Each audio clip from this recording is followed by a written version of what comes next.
Could Kenya's next big political surprise be a former Chief Justice, a man who once wore the robe of justice, now eyeing the robe of power? Well, former CJ David Maraga has broken his silence, and he's got the nation talking. Over the weekend in Kisii, after a calm Sunday church service, the soft-spoken but firm Maraga stirred the political waters with one statement: "I'll be on the ballot in 2027. Yes, you heard that right. David Maraga, the man who nullified a presidential election in 2017, now wants to lead the very nation whose politics he once judged from the bench. At the end of the day, it is the people who will decide. Just relax, wait, and in due course, you'll make your mind whether or not I'm a state project." Now, that last part wasn't just a random comment. It was a direct clapback at rumors spreading fast on social media and political corridors. Some claim Maraga is a project, a so-called deep state choice, but he's brushing all that aside. His message: let the people decide. Let's unpack this. Since he left office, Maraga has been fairly quiet, but recently there's been a rising buzz around his name. Gen Zs online have been tagging him in posts, asking him to save the nation and take a stand in the next elections. Civil society figures, church leaders, even a few politicians, all have hinted at backing him. Why? Well, Maraga is known for integrity. Remember, this is the man who once stood alone, cancelling a whole presidential election, even under intense pressure.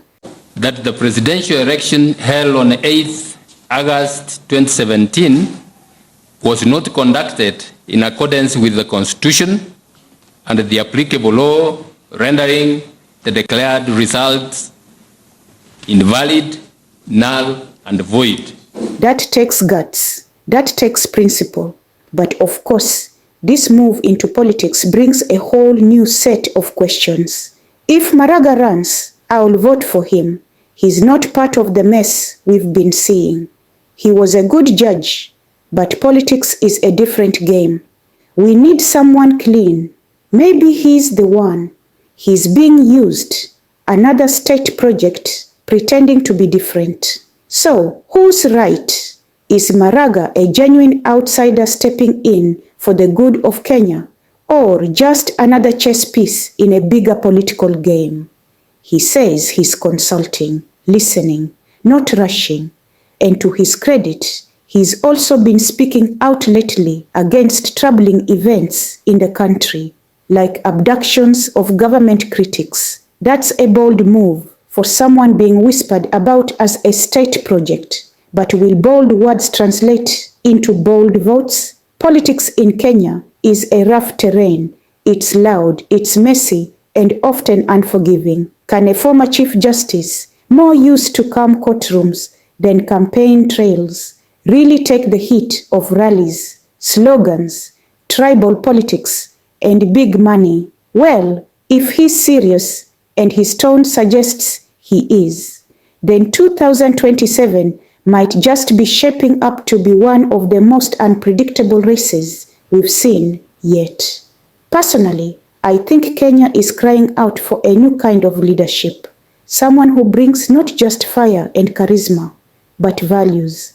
Maraga has those values, but values alone don't win elections. He will need a strong team, a bold strategy, and a real connection with ordinary Kenyans.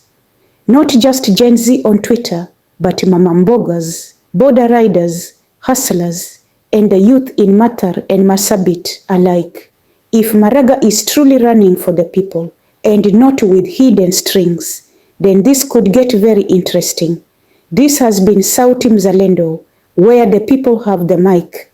Remember, in politics, silence isn't always peace, and those who speak softly sometimes shake the nation. Sauti Mzalendo, sauti ya Wakenya.